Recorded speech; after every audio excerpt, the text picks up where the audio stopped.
So, does that mean we're on? Does that mean we're a go? Yes. Awesome! Awesome! Yeah, we are in Podience land. Podience, how are ya? Hola, Podience. Hello, Podience. Hello, Hello. welcome. You know, it's been a whole month since we've talked to our Podience, hasn't it? It has. It's been too long. Yeah, how have y'all been doing? What's been going on? We can't. I know we're doing this on the internet, but we can't hear them. Oh, that's so true. That is so true. Yeah. Okay. Yeah, it doesn't work that way. Hey, Podience. We are doing 2 podcasts. This is number 35, and one will be right after this, number 36. Now, let me tell you what podcast 35 is. Very important.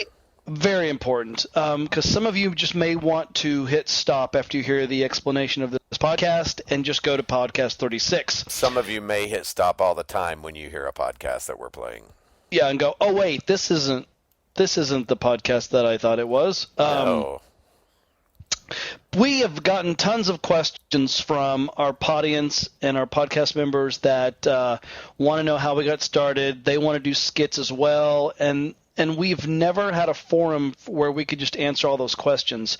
So podcast 35 is that. It's titled So You Want to Be a Skit Guy or Skit Girl. So we're going to take some time and answer those. If that does not interest you whatsoever, go to podcast 36. That's where we'll talk about TV shows, viewer mail, what's on our minds, what's on our hearts. All that stuff. Yes. Yes. So, okay. This is the time for you to leave. You've been warned. You've been warned. So get out of here if you want to get out of here. Now's the time. Go on, you ragamuffins. They're still here. They're still here. Some of them are. Some of them have hung up. Some of them have gone to podcast 36. That's right. Or I've just said, you know what? This is too high maintenance. I'm out of here. Yeah, but for those of you who stuck around, surprise, everyone who listens to this entire podcast gets a prize. A car. You get a car. You get a car. You get a car. Hey. Huh. What? We cannot afford that. Okay. Fine. Then I'll do it differently. You get a trip to Australia. You get a trip to Australia. You get a trip to Australia. Buddy. Much cheaper. Much cheaper. Yes, much cheaper, but still we can't. What I meant was a prize is that they got, the knowledge that we have to give them. Oh, buddy, that's not a prize. That may be like a. Well, sorry, my phone rang. Oh, who is that? Is that the president? Yes, but you know what? He's going to have to wait. I'm making a podcast, and my Podience is more important. That's right. Good one. That's a good one. That's a really good one. That's a good one. That's right. Okay, well, so for those of you who want to know all those little nuts and bolts type questions of Skit Guys and how we do things, this is for you, and hopefully can encourage you, hopefully can help you, hopefully can maybe, just give you some jumping off points. Right, Tom? Yes, jumping off points. We consider us your skit bungee cord. Okay. Yes, bungee boards. I don't even know what that is. Bungee cord. Remember when we bungee jumped that time? That's a friendship flashback we need to do in the next podcast. What's that? Oh, yeah, we've never talked about that, have we? Yeah, when we went bungee jumping. I'm writing it down for podcast number 36. Okay, bungee jumping. It's in. It's a go. It's a go. It's locked. Yeah. It's locked. I thought you said bungee board, buddy, so I really wasn't sure what you said. So no such thing as a bungee board that I'm aware of. Well, I didn't think so. Okay, well, so you want to be a skit guy, you want to be a skit girl, you like to write, you like to act. So let's talk about that kind of stuff. First question that we have that has been asked a lot, and we will refer people, and you can do as well if you know people that are interested in this kind of stuff. Podcast 35 is the place to get your answers. Podcast 35. Podcast 35. How did you get started? Ours is a unique story. Unlike most groups, ours was based on a work release program. Eddie was had to do a work release program, some community service time, and I was his parole officer. No, that's not true at all. No, not true at all, buddy. No. My parole officer. Like we kind of hung out in the jail and just talked a little bit in between me doing my rounds and walking around outside and that kind of stuff. And you'd come visit me and check up on me, or when I was out of the slammer, we'd end up talking skits when I had to check in with you. Yes, you remember that now. I see. That's good.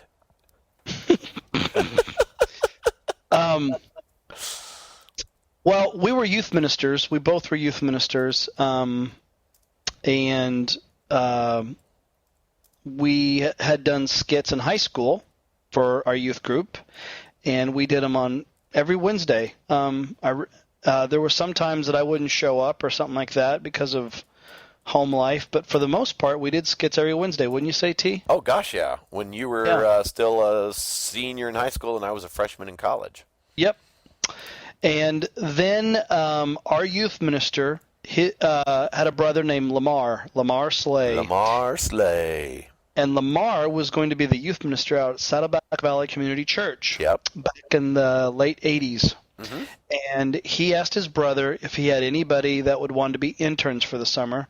And our youth minister, Wayne Slay, said, yes, I got 2 guys. They do drama for me. They could do drama for you at Saddleback. So we went out there that summer, and we did skits every Tuesday night. Every Tuesday night. Yep, every Tuesday night. And we did some on Sundays, too. Yep. We did stuff for Rick Warren in Big Church, and that was really cool. Yeah. And that is how we got started. That summer we did skits all summer long, created characters. It was a lot of fun. In youth ministry, getting to see all that happen, and really using our gifts and talents such a unique way, you know.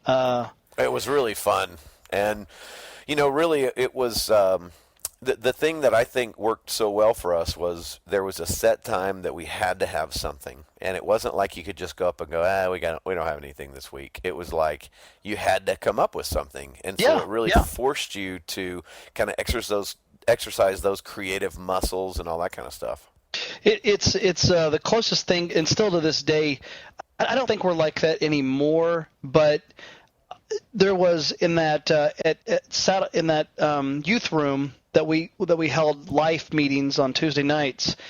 There was a big old room, and then you had the stage, and then there was like a closet. Do you remember that closet? Oh yeah. Well, me and Tommy, we would be in there rehearsing on a Tuesday night.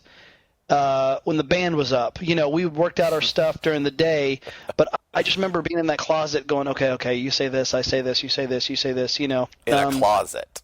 In a small little closet, trying to figure out our words before we went on stage. And it's not like that today, but there's still that, that pressure of, okay, what are you going to do new? What's new? What's different? What's exciting? What can you say? But yeah, I'll never forget that, just because during the day we just weren't drama people. We were interns. We had to, fix stuff, load stuff, be with students. You had other stuff you had to do, so that it wasn't like we had all day to come up with a skit. Yeah. That was secondary for the most part. And we would always go to Goodwill and thrift stores and find costumes. That was another thing I remember that was so much fun to. We still do. I still go to different places to look for clothes, for props. And thanks to the internet, it's easier now. Like this week I had to find some clip-on ties, and boom. Hello, Amazon. Thank you. Yeah, do you think you're maybe one of the only guys in his 40s that you have a prop closet? Yeah, I hope so. Isn't that funny? Yeah. Isn't that funny? It's rather odd for someone who doesn't do skits to have a prop closet.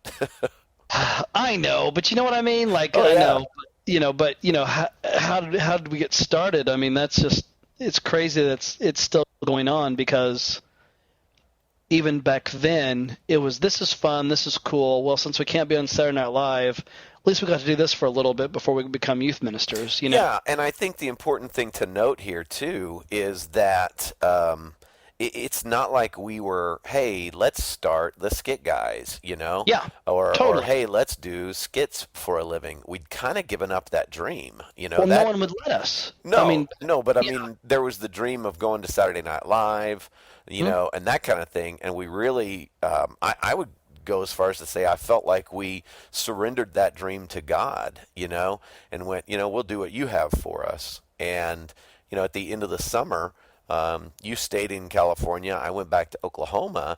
And for all practical purposes, we assumed it was pretty much over, It was done. Yeah. Yeah.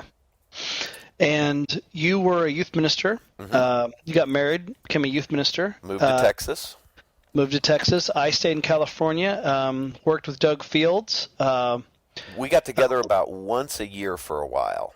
Once a year, yeah. I was out there for about 7 years, and there would always be someone that'd bring me back to Texas, and because I was doing stuff in the high school group or still for Rick Warren, I would always come back to you and go, hey, I got this skit. We just need to make it into a 2-person skit, but I know it works. Yeah. So, and that's where the prayer skit, that's where so many of our skits have come from, was me doing them out at Saddleback with the team I was with out there. Then you and I would make it into a duet. Oh, so, it's where the chisel skit came. God's chisel came from there. Yep. Sunday morning on Saddleback. Boom. Yep. So that's how we got started, and little by little, when I moved back to Texas, in about 95, 96, I can't remember, we started doing skits. I mean, it really was so weird. When I moved back after Saddleback, the phone just started ringing, just people, hey, and I think because we were youth ministers, which we'll get into the next question, how do you get started? I see a lot of people having a hard time, and I think the fact that we were youth ministers and we were so plugged in to the youth ministry circuit as youth ministers, and you develop relationships, it was not hard for our friends to go, hey, we'll have you come in, we'll have you come in, we'll have you come in. And that's really how we got started when we were together. Yeah. Yeah. I mean, and while you were out at Saddleback, writing stuff and doing all of that, I was in Texas going to Disciple Nows and doing one-man shows, going to, Super Summer in Texas and different camps and making videos. So there was those relationships. So then when we got together in Texas, it was, hey, there's 2 of us now. Let's do this. And again, it was that magic of the friendship that was missing when I was doing it by myself anyway. And people are like, oh, that's what we want. Yeah, let's have them, And then you had your connections in California, and word spread, and now here we are, 2 guys doing what we never thought we'd do full time. Totally. And never thought we'd do it full time, never wanted to do it full time, and never thought we'd be asked to do it full time. And what we mean by that is, if you put out excellent stuff, I mean, it's kind of like Field of Dreams, where James Earl Jones is going, people will come, Ray, people will come. I mean, we just kept trying to do our very best, get it to God, and then little by little, it really was a thing of, you know what, the phone is ringing, and we got to make some choices here. Are we youth ministers or are we skit guys? And because our kids in our youth group, they're the ones taking the hit. They're so loving. They're so great. They're so wonderful to share us, but we can't keep doing that to the kids, you know?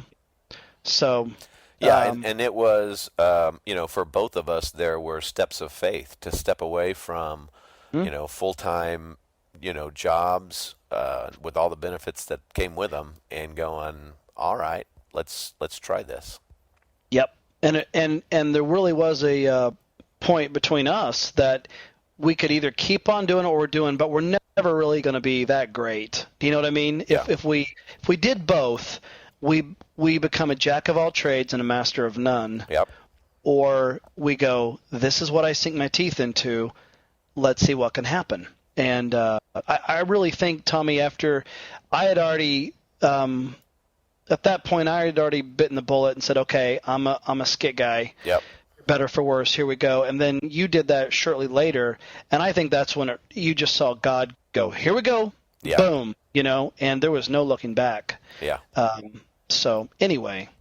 Yeah, and it was, I mean, we talk about it like we knew it was going to happen and we saw it happening, but it was, I mean, I have to look back and see, but I mean, there was, big pay cut reductions. How am I going to make ends meet with my family, move them to a different place? And I mean, that's, God's always good though. He always honors faith.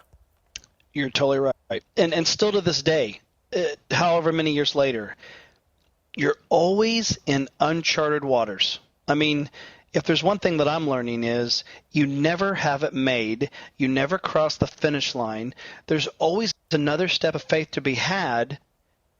And you're always in these waters, and now it's just not us, but there's a whole staff of people behind us, and we don't always have to have the answers, but we always have to figure out how to communicate clearly and effectively. You know what I mean? To our audience, to the people we do skits in front of, and even to the people that are with us on this great journey at Skit Guys land here of, hey, we have no idea what's around this bend, but we're going to step out in faith and do it. And here are the ABCs of how we see it, of how we see we need to get there, God willing. Yeah. So looking at, how we got started and how it turned into a full-time job for us, like what do you think are those things that we say to people who are saying, how do I get started? Well, I think the very basic stuff is if you're an actor or a writer, you need to figure out how you can get plugged in at your church. Yeah. And this is going to sound crazy and a little radical, but if you have already said right now, well, that's not my church, then I would say if this is a dream you want to follow, then you go get in a church that can happen at. Yep. And Jesus said some pretty radical things as well that made no sense. And this may make no sense to you for your life, but if it is a dream and it is a passion of yours, go somewhere where you can exercise those talents and gifts. Or can you start it there? Does your pastor believe in it? Does the youth minister believe in it? And if so, maybe you start it there at your church. Don't know, but those are your first options to figure out.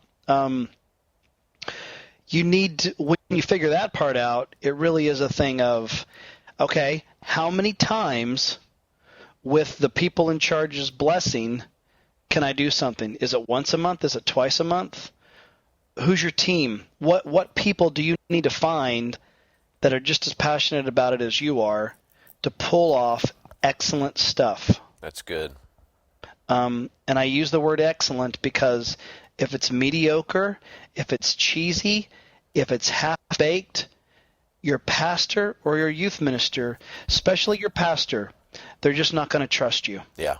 Your youth minister may go, and it's not a slam to a youth minister, but a youth minister's world, oh my goodness, they have their world. The parents of the kids, they have their volunteers. They may have their own staff and their own interns, but then they have to do what the pastor wants them to do as well. Right. So you may have some grace in the youth ministry front of doing skits, and you may have the youth minister go, it wasn't that great, but hey, try again next month. Yeah. But with a pastor, if it's not of excellence and you've just eaten up 5 minutes of platform time on a Sunday morning and it wasn't that great, you probably won't get asked back. Yeah.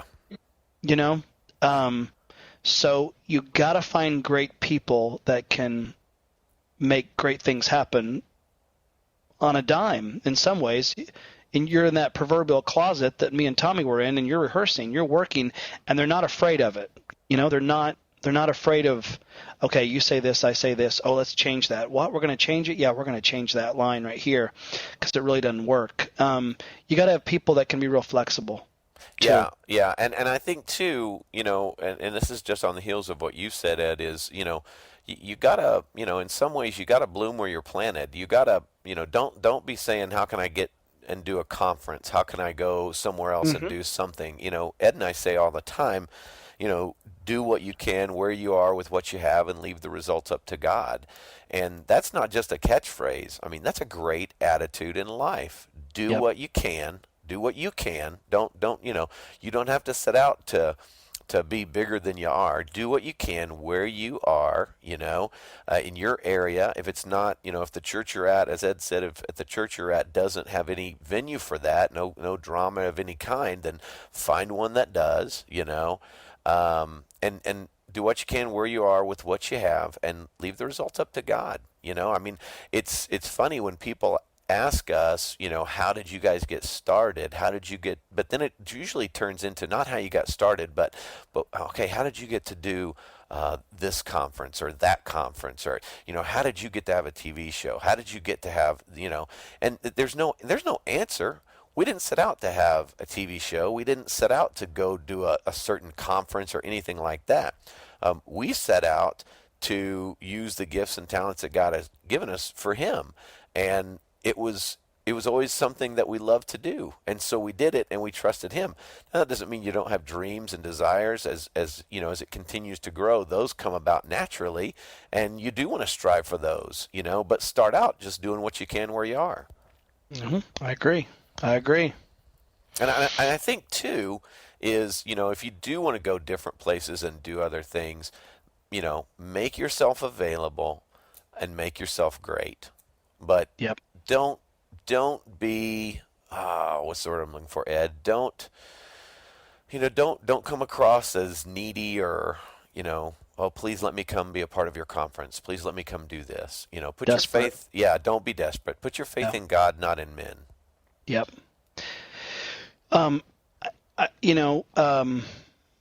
With all this starting off point that Tommy and I have talked about, one thing that has never changed for Tommy and I still to this day, and you want to get started,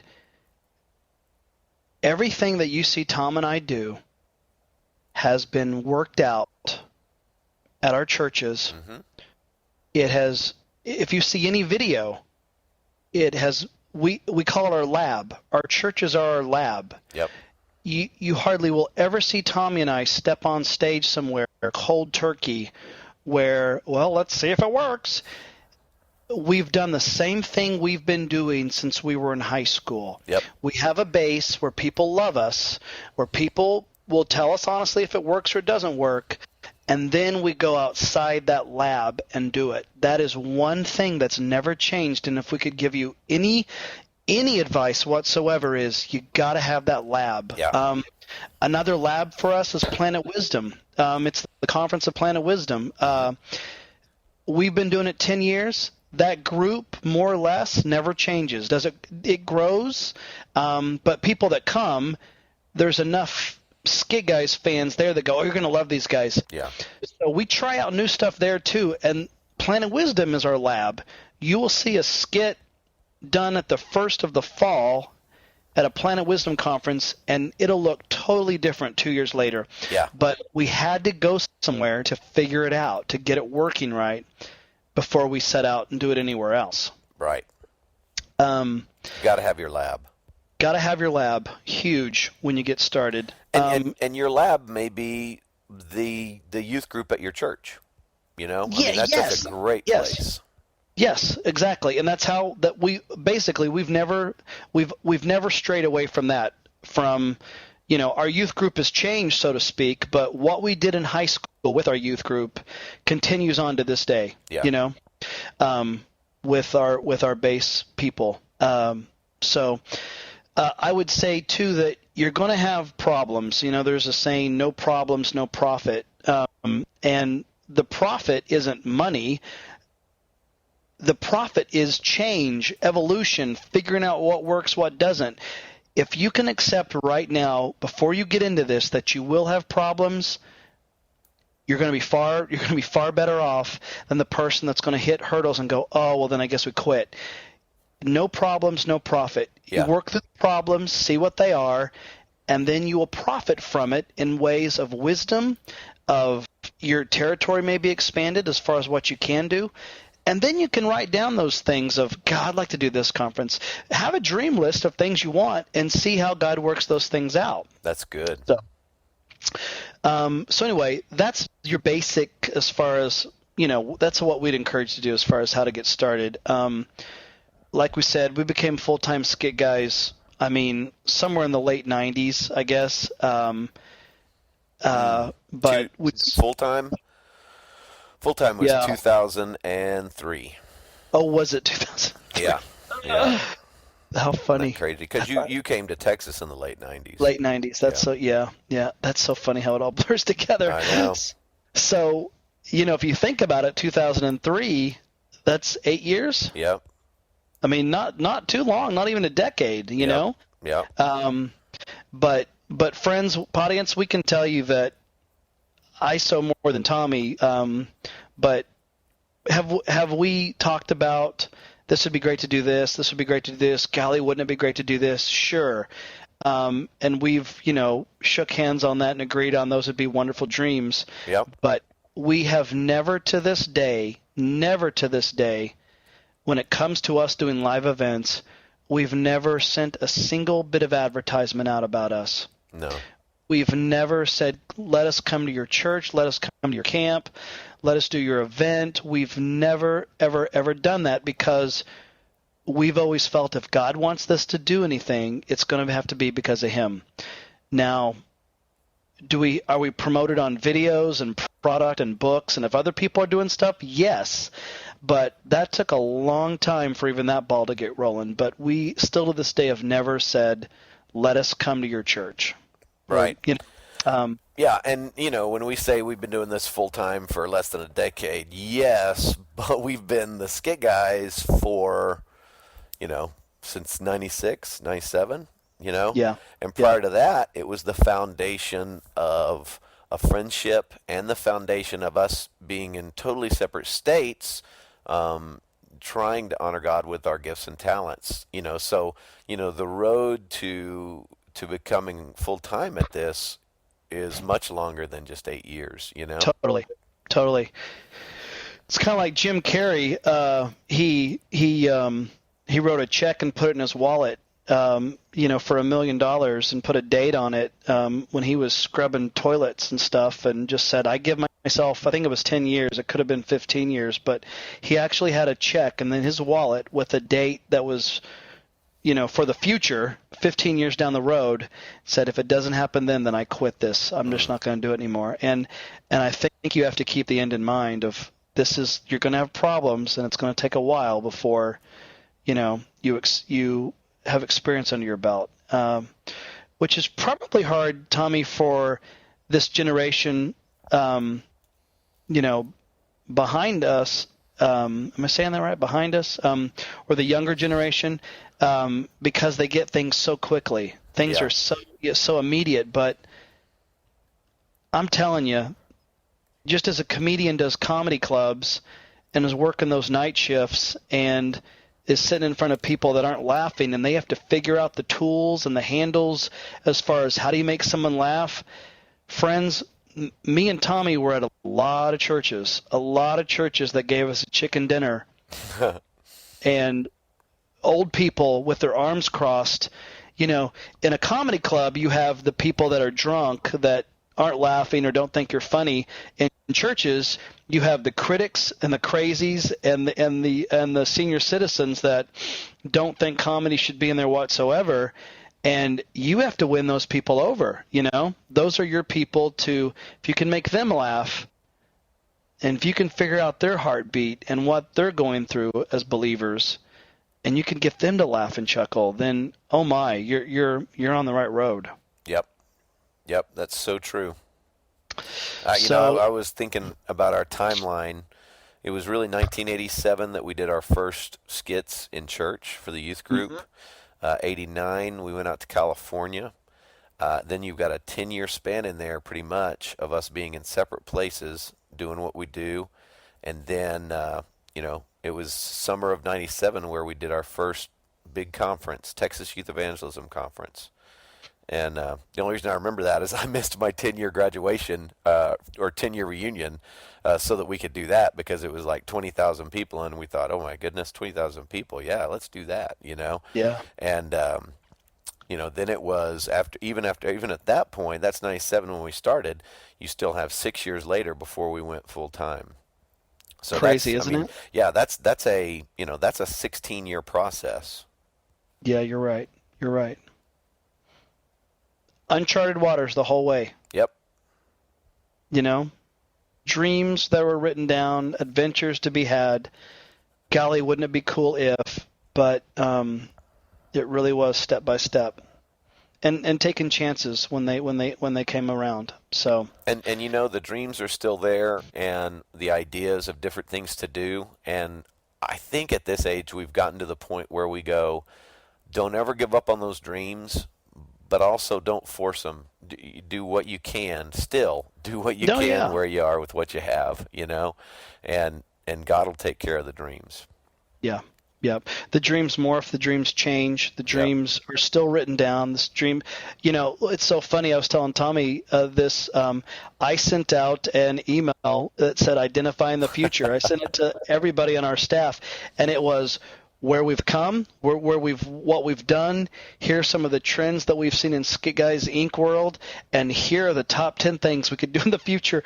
And one person responded to it. Tommy, you didn't even respond. No. And as a visionary, as a person that believes in dreams and thinking about the future and what the next 10 years looks like, I go, that's lonely, because no one responded. No one went, yeah, oh, and what about this, and what about this, and we could do this. It's like, well, okay. Yeah. You got a dream. You got to write it down, or it may not ever happen, Yeah. And then that's, the yin and yang of us, too, and depending on who's trying to do what, and if they're a partnership or however it works. But, Eddie is very much the visionary of Skit Guys, and he's the one who has the dreams. I kind of take life as it comes along, and I don't know. I think, have we ever identified that I had one dream, one goal? Did we? Has there ever been one? I don't know. I don't know that there has been, but there's a point to that. If Eddie ever had a dream or a goal or something that included me that I didn't agree with, I would go, I'm not in on this one, Totally.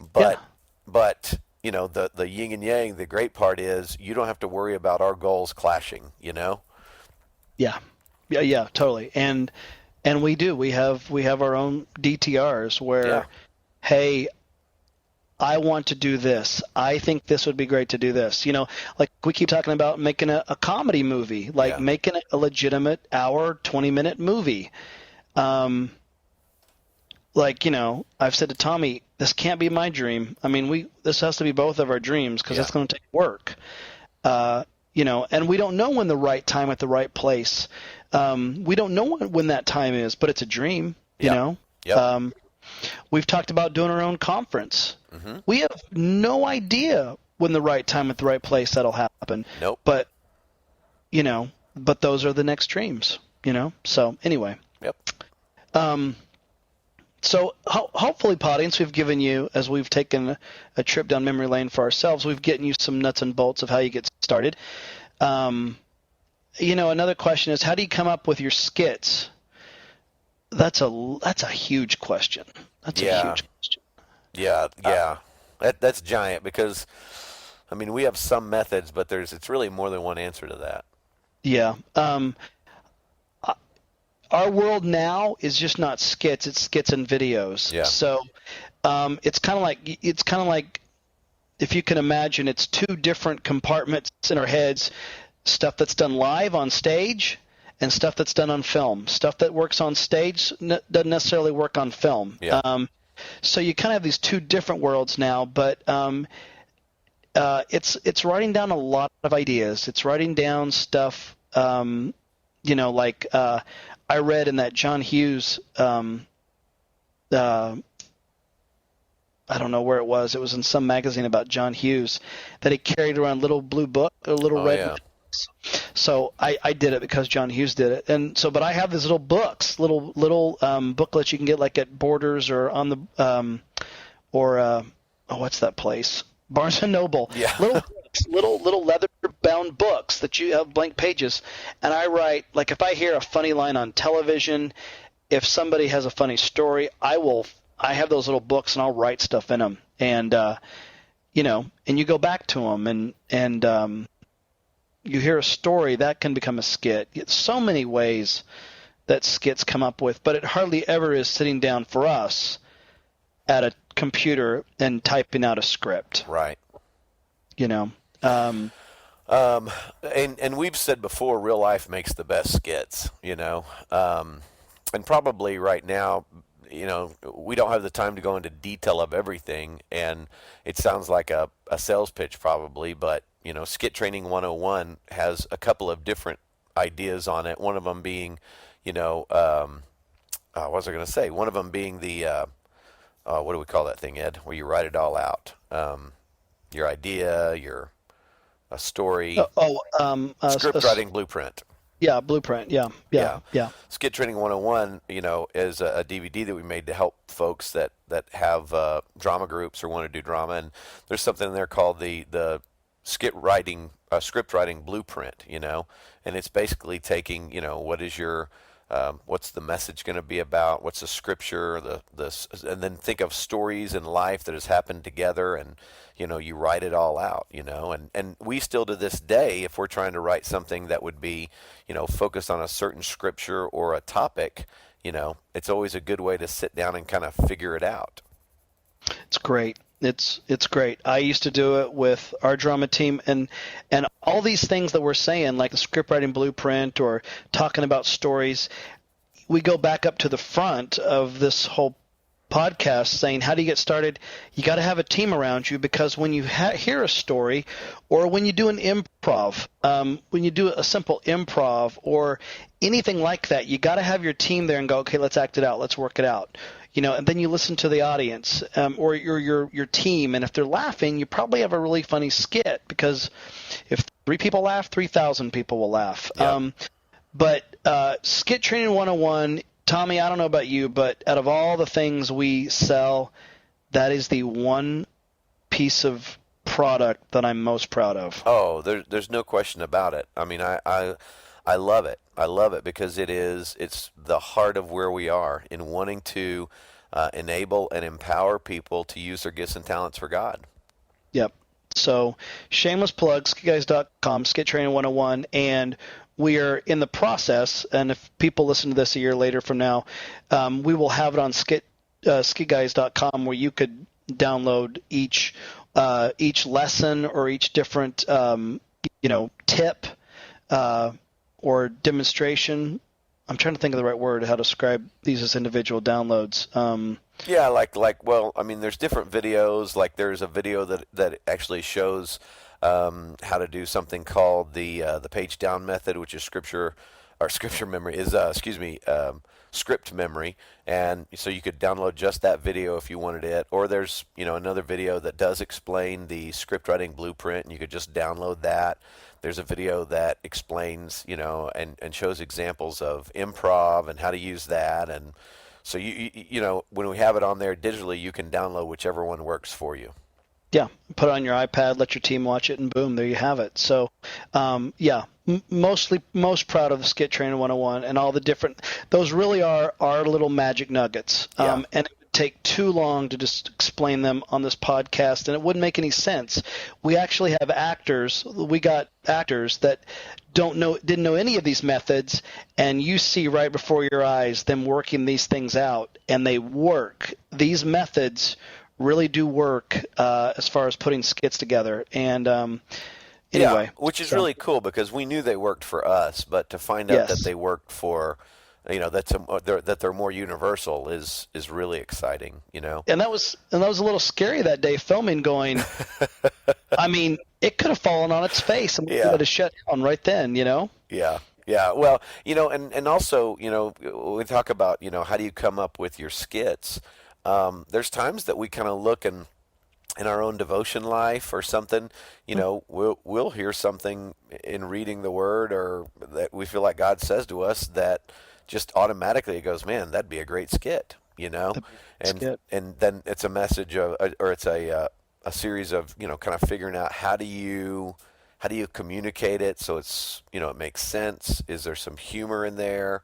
Um, and the other thing we do is we sit down and look at sometimes and go, what are some elements of, scripture that we don't have skits on? We didn't have Yes. we didn't have a skit on the Ten Commandments, and we're in the middle of, working it all out and trying to come up with something great about the Ten Commandments so that we can, remind the next generation of what they are and what they mean.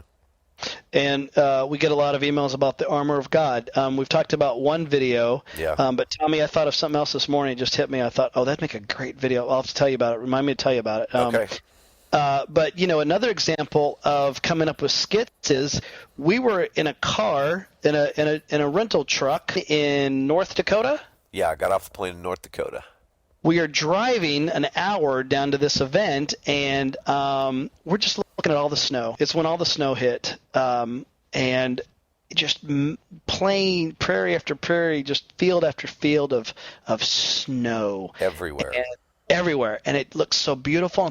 And at the same hand, it looked very cold and very desolate. And me and Tommy, I said, wouldn't it be great if you did a video on somebody in the winter of their soul, or you just see this person sad and just trying to figure out life, and you can hear the snow crunch, but it's just cold. They are lonely, and that was the initial idea. And the more and more me and Tommy started talking about, it became a comedy piece. Yeah.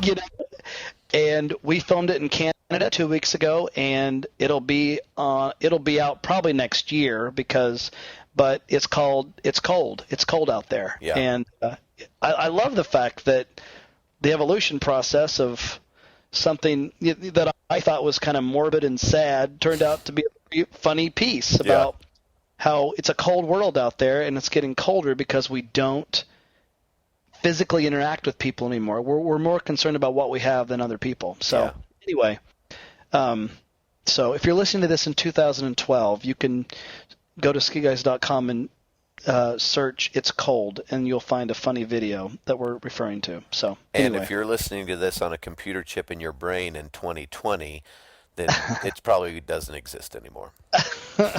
Or it's not that good. Yeah. So. Yeah. Oh, how funny. Or Canada's not there anymore. Yeah. That's not. I'm sorry. Audience. If you're from Canada and you're listening to this, I apologize for my friend. Hey, we're just joking. Hey. So, okay, here's another question, Tommy. I hope this isn't boring to people. Well, they can always stop listening if it's boring. And go to podcast 36. 36. Yeah. Okay. How do you get people to call you to come and do skits? I'll refer, and Tommy, you can chime in too. I'll refer to the second question. How do I get started? The only reason our phone rings, I feel, is because we don't ever get comfortable and try to put out mediocre stuff. Yeah. And we don't ever go, this is good enough for Christians. I can remember when me and Tommy were in high school, and our youth minister gave us skit books. And I remember I took them home. I was so excited. I got Christian skit books. And I remember reading them, and I read them, and I just remember thinking, these are really cheesy. These aren't that great. We don't talk like this. And then, even as a youth minister, there were people that were out there traveling and doing skits. And, you had Kurt Cloninger, who was the best. Oh, he's the godfather. The godfather of what we do, Kurt Cloninger. He's an awesome actor. Great writer. Great writer. A lot of that stuff is on skitguys.com. Yeah. That is Kurt's. I saw him when I was like 21 years old, and he did a monologue for us, and I was just like, oh wow, I want to do that. That is amazing. I want to do that. He's excellent at his craft, but there were a lot of people out there that weren't. They were mediocre, and they were just okay. but it wasn't the best. And this isn't egotistical because I know my weaknesses. I know where we fall short a lot. But the one thing we really do try to do is to go, we're never going to keep repeating the same thing over and over and over again. We're continually going to put out new stuff because I think that's what did a lot of the people before us, what did them in was they had about 10 skits and they did them everywhere. And finally, you just had people going, oh, we've seen that. We've seen that. We've seen that, you know? Yeah, and it was good the first 3 times, but now we're kind of bored with it. Yeah. I think the thing that works for Tommy and I is that we are ad-libbers, and even if you do see a piece for the 4th or 5th time, it's still going to feel way different. Yeah. Because we are very aware of where we go and what we do. And has this crowd seen us before? And there's times backstage that we go, even to this day, to go, we can't do that. We care so much about those types of things, even to this day, that we will scrap skits and go, I'd rather err on the side of doing something new and, doing something again that they may have seen. So it's a real hard balance, Yeah, it's also, it's knowing your audience and knowing that, you know what, we don't expect the audience to cater to us. It's our responsibility to cater to the audience, and to meet them where they are. And and that connection is important. I mean, and when you talk about, how do you get people to call you to come and do skits, I think the only advertising we do is we have a Yellow Pages ad in the Sheboygan phone book, and and that really helps. That and the Penny Saver ads. So again, I wouldn't worry about people calling you. I would worry about having a base, having a lab, and you don't want to go anywhere until you have about 10 great skits under your belt. Yeah. And that's drama and comedy. You don't want to go anywhere with just 2 or 3 skits and sweating it out. You want to work at your church, create skits. Don't copy other people. Don't grab other pieces of anybody else's material, but work, sweat, figure out how God is using you and your brand and in your DNA to create visuals for your generation, and then allow God to make the phone ring. Yeah. Or the right divine encounter to happen. I think that's huge. Okay. On the tail of how do you get people to, to have you come do skits, how about this question that we get asked? How do you know what to charge? That's well, if you're starting out,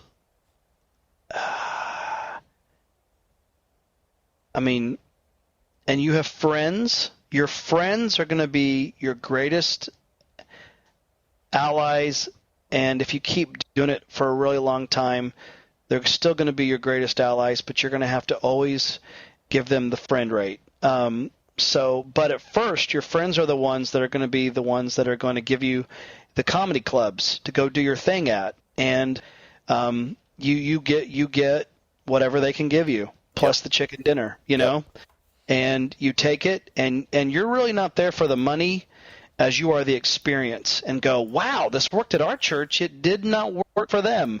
Well, why not? Why didn't it work? Oh, you know what? You said this and this and this. That only works at our church. Take that out. We got to make it more generic. You're there. The experience doesn't leave. It's what Tommy said. 16 years of doing this. We are very confident when we step out on stage now. It's fun, but it was grueling. It was look at the crowd out there. Okay, most of them are old people. We got to scrap a fourth of what we're doing, and remember that skit we did 3 years ago?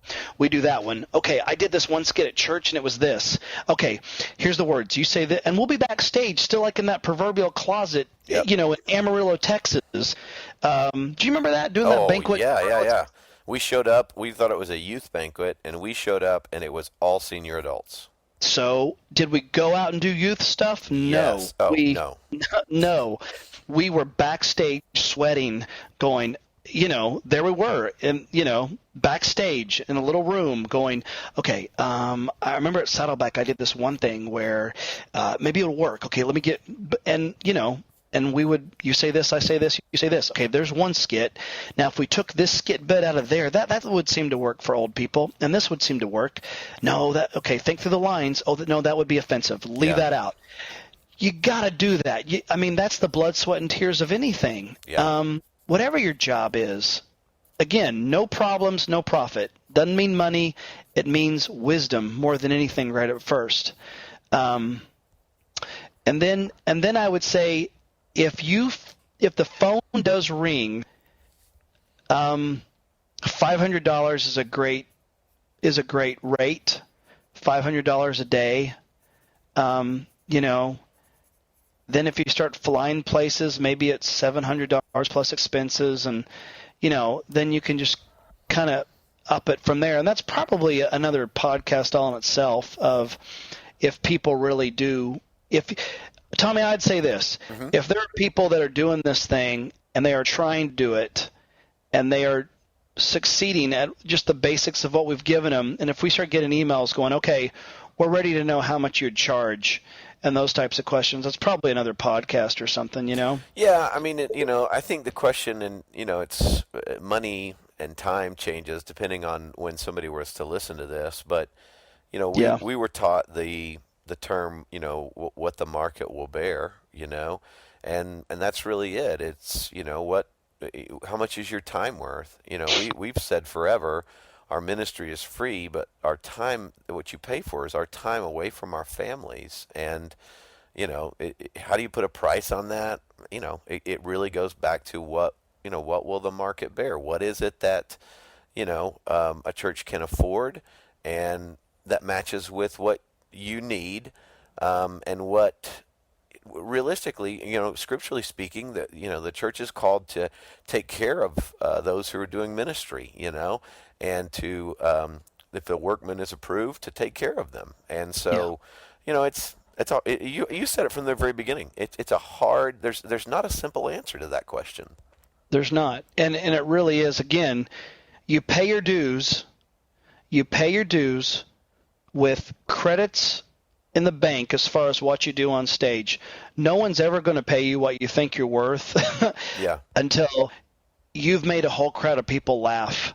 And not just with one skit, but with 10 skits. Yeah. And then the person that wants to bring you in going, you know what? I can trust these people. I can trust these folks. I'll have them at my church. Then they call and go, how much are, whatever your name is of your team. You know what? I've seen you guys. I've seen what you do. I'll trust you. Yeah, you're worth it. But, that's in itself is you are earning the right to be heard. And it all really starts with your lab. Yeah, and the truth of the matter is, especially when you're getting started, you don't always get paid with money. You get paid with experience, and you get paid with exposure, and you get paid with networking. There's a lot of those things. And again, we'll go back to faith because, we went out and we're church interns for $50 a week, in the summer. $50 a week, and we had to pay for food out of that, so it's not like we were, it's not even that we were making money. It was like, how do you live in California for a summer on $50 a week, Right. But at the end of the summer, they took up a love offering, and I think each one of us took, something like somewhere between $1,200 and $1,500 each, and so there, I remember starting that semester of school, having just worked my tail off for $50 a week. But man, in 1989, starting college with, $1,500 in the bank, that was pretty sweet, That was pretty crazy. Yeah. You're right. And full circle, me and Tommy this past August went back to Saddleback. Yep. And we Celebrate Recovery Conference. Yeah. And the whole time we were up there, it was just like, I cannot believe 89, summer of 89. Was that 89, 99? That was over 20 years ago. Yeah. And here we are back at Saddleback doing our thing. And it's so much fun. Yeah. You know, And 20 years. we got more than $50, so that was cool. We got more than $50. Our family got to go with us. We got to swim in Doug Fields' pool, Yeah. which our kids thought was better than Disneyland. Yeah. And Rick Warren backstage comes up to us and goes, "Hey, I just want to let you know that I TiVo your television show." Yeah. And we're like, yeah, and he's all like, ask Josh, ask him. Yeah, I do. I TiVo it. I watch your TV show. I watch it. And, and that's the fun stuff. 20 years later, you're going, my goodness, at 19 and 20 years old, nobody could have told me, hey, fast forward the tape, 20 years later, you'll be doing this. Yeah. Yep. So anyway, I hope those have been some good little nuggets. Can I be a skit guy too? That's a question. I would say yes, but I would create your own name. I think this is going to sound very business, but I would really, really, really work on the branding of if you have a vision and a dream that this thing can go on more than 5 or 10 years, I would create a great name. Let me give you an example. We have at skitguys.com some people that we recommend, the Skitsy Chicks, and there are 2 guys named Hurt and Manly. Now, Hurt and Manly used to be called Schizo. Now, as they keep going along, the name Schizo can become offensive to people. Well, it is to people like me. And my whole thing was, guys, if your platform expands and if you get to do more things, it's going to be very, very odd. Even the places we've gone, Tommy and I have gone. Yeah. If someone is saying, ladies and gentlemen, please welcome Schizo, it's just going to get more and more odd as you go along. It's cute. But if you see a vision, I would fast forward the tape and go, can you be a skit guy too? Yes. What is the branding of your name? What is something memorable that people will think about that associates them with skits and drama and comedy? And I would go after that name. And I would secure it on the web, and I would do all that stuff, for $25. What do you think, T? Oh, it's totally true, and it's more than business. I mean, when you talk about building a brand and protecting that brand, no one has done a better job of that, or does a better job of protecting it than the Billy Graham Association. And that's not about business. That's about building something great and maintaining it. And taking care of it. Mm-hmm, mm-hmm. We talked about swinging for the fences on one of our podcasts, and one way is we dream big dreams, and one of it was it's on our website now called the Birdcage, but we found verbiage of Billy Graham's that we wanted to use the beginning at the end of the Birdcage, and we submitted it to the Billy Graham Association and thinking, okay, here we are swinging for the fences, and we got rejected. Yeah. And which goes 2 things is even some of your dreams you will not get, but my goodness, you got to swing for the fences. And on the same hand, Tommy, it's exactly what you said. They have a name, they have a brand, they don't know us. We have no credits in the bank toward the Billy Graham Association. Well, you know what? There was even a woman that worked there, and we're thinking, hey, it's not what you know, but who you know. Yeah. Okay, this is going to work. But even then, it was us. Our brand was something they just didn't look at and go, oh, okay, we'll do that. So, you gotta have a good name. And I mean, and the other point is, the Billy Graham, they're just bad people. They're evil, and they don't love Jesus. So, right. Was that what you took away from the experience? That's what I took away from it. Yes. No, they're great. Yeah, we love them. We have what we call the Billy Graham clause, and it really is. It is when we come to a month that is just packed, and it's like Carissa and Sarah take care of us from a booking standpoint, and we tell them no more. But there's always the Billy Graham clause. If Billy Graham calls, we'll go whenever it is, whatever it is. Yeah. So we fully respect their association, and they do a great job of taking care of their brand and their name. Which comes back full circle. how do you get gigs? I mean, you make a list, and that is still, Still on the list. I would love to do the Orange Conference. No one's called us about doing the Orange Conference. I would love to do it. Yep. And I'd love to do a Billy Graham crusade. It may happen, it may not. But you know what? It's okay. But I want to do a cruise. You want to do a cruise? Yeah. I wanted to go to Hawaii, and that's actually coming up this November. I would love to. I would love to go to South Africa, England, Scotland. and different places like that, and just see if our comedy works. Yeah. Think about how scary that would be. Oh, you're taking a real chance, because a lot of the humor that we use is very American. Yes. So, but I would love to be backstage and feel the sweat on my brow and thinking through all our skits like we used to do 7 years ago. Oh gosh, is this going to work? Oh God, please, please, please, God, I lean on you with everything that I am. Okay, God, take these mere words and these mere skits and help us make them laugh, you know, and help them to see you, Yeah, and we experienced some of that in Australia and had a great trip there and a great time. But there was some of our humor that I think, was it Lucky Charms? They don't have Lucky Charms there. They call it something else, and it's fun. You may bomb, but boy, what a neat opportunity. Yeah, those are the things. One of the things on the list that sometimes things happen, you have to just scratch it, was I wanted us to go on one of the space shuttles, and that's it didn't happen. Not going to happen. So. Oh, buddy, but it's going to be okay. It's going to be okay. And you know what? We need to mention that in podcast number 36. Space Shuttle and Amazing Race. I'm writing those down. Yeah. So okay, one more question, and then we've gone so long, and kudos to anybody who's still listening. They've either fallen asleep or they're on a long drive, and we're sorry. But Tommy, this has been great. I mean, I've enjoyed. Again, it makes me just go, I love you. I love what we get to do. It's same thing. Our friendship is first. You know, no question about it. And what it's always such a great reminder that we have not created anything, but God has blessed us with so much, The last question that I have down here is, do you offer internships? Yeah.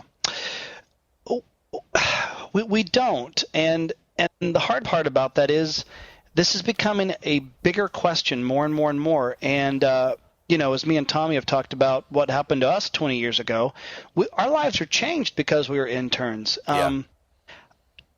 Audience, I don't know what that looks like.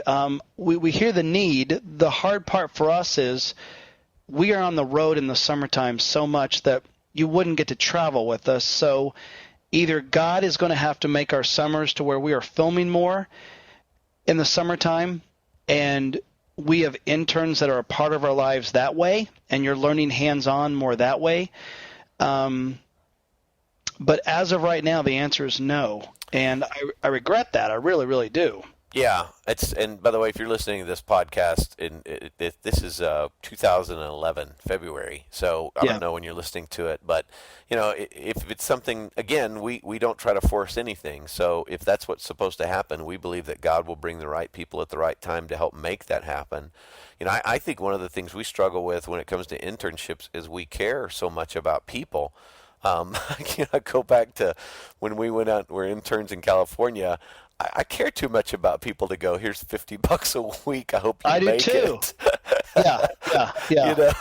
So, internships is that thing that you hopefully gain more information and learn, and that's, what your pay is. But I have trouble going, hey, we're going to go watch a movie and go out to eat. You have fun.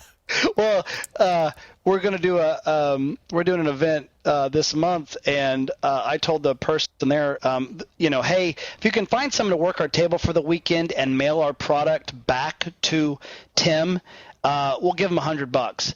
And so that youth minister was like, okay, here's what I have. I'm going to find a person. They're going to work our table for the whole weekend and ship all your stuff back. They'll get whatever Tim sends, and you'll pay them $100. Is that right?